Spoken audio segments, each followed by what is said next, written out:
The Epistle of Paul the Apostle to the Romans, chapter 8, verse 21.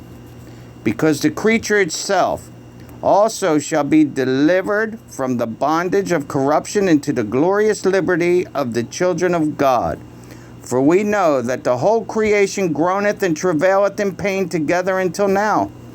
And not only they, but ourselves also, which have the first fruits of the Spirit, even we ourselves groan within ourselves, waiting for the adoption, to wit, the redemption of our body. For we are saved by hope, but hope that is seen is not hope. For what a man seeth, why do he hope yet for it, or hope for?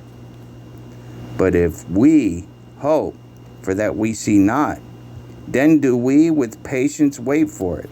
Likewise, the Spirit also helpeth our infirmities, for we know not what we should pray for, as we ought, but the Spirit itself maketh intercession for us, with groanings which cannot be uttered. And he that searcheth the hearts knoweth what is in the mind of the Spirit, because he maketh intercession for the saints according to the will of God. And we know that all things work together for good to them that love God, to them who are the called according to his purpose. For whom he did foreknow, he also did predestinate to be conformed to the image of his Son, that he might be the firstborn among many brethren. Moreover, whom he did predestinate, them he also called, and whom he called, them he also justified, and whom he justified, them he also glorified. What shall we say then? Say to these things, if God be for us, who can be against us? He that spareth not his own Son, but delivered him up for us all, how shall he not with him also freely give us all things? Who shall lay anything to the charge of God's elect?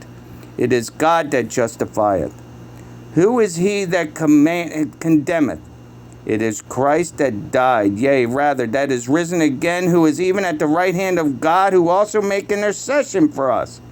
Who shall separate us from the love of Christ? Shall tribulation, or distress, or persecution, or famine, or nakedness, or peril, or sword?